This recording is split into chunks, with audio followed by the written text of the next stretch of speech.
viewers! Welcome back to my channel! So for today's video, I will be cooking my special Pancit Canton. Okay, so here's the ingredients. Let's start cooking!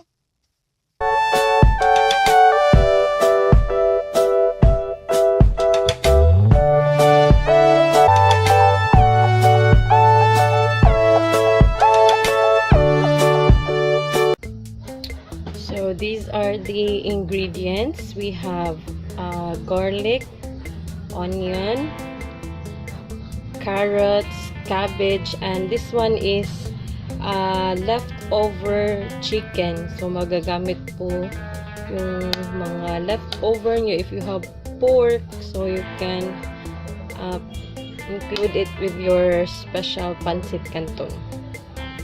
And of course,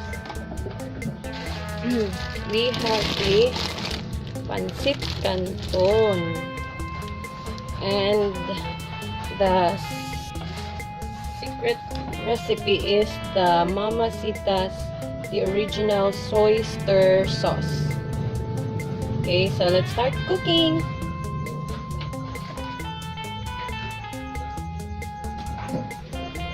First is yung garlic.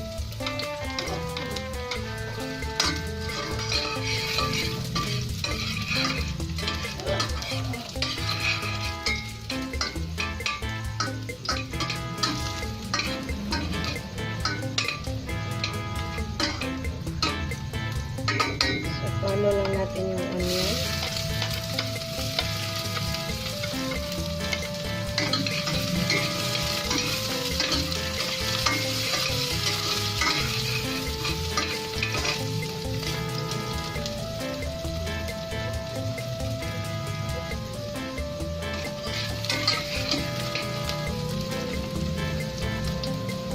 Then yung chicken.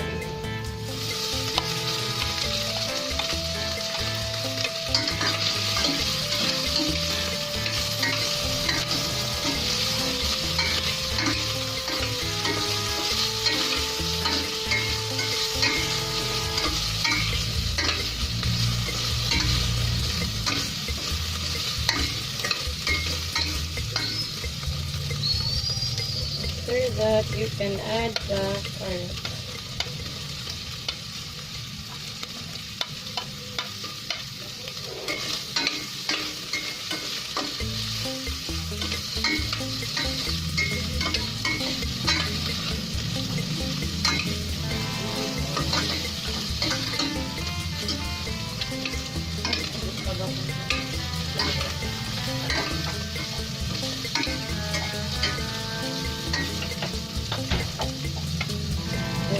After that is yung cabbage.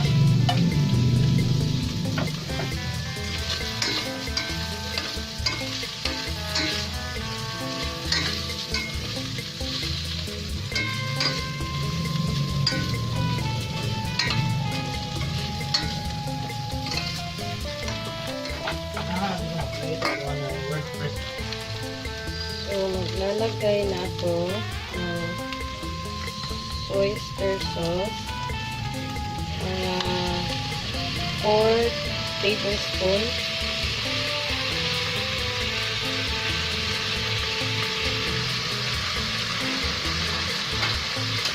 And isang tasang tubig.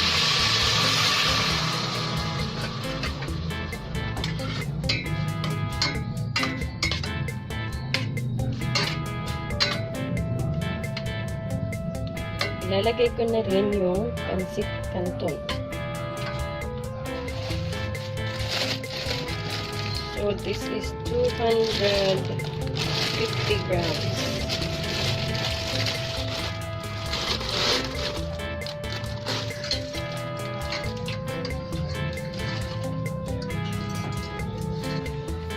So since 250 grams yung canton, I will add another 2 tablespoons. Yan. Then, mga half a cup of water. Para lumbot talaga yung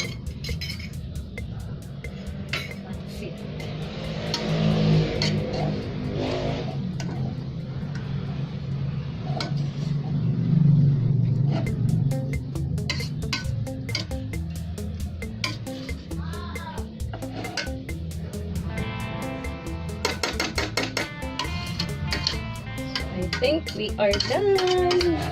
Very simple and madali lang siyang lutuin. So, perfect for yung mga nagmamadali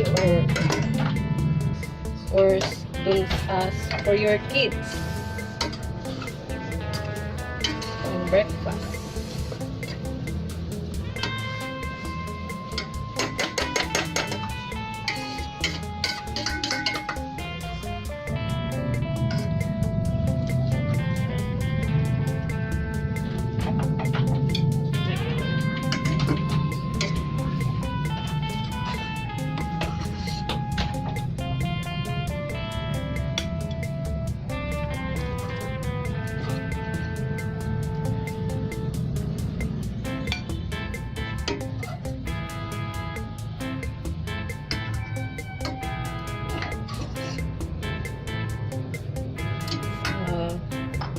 Ito na siya. Yummy, yummy.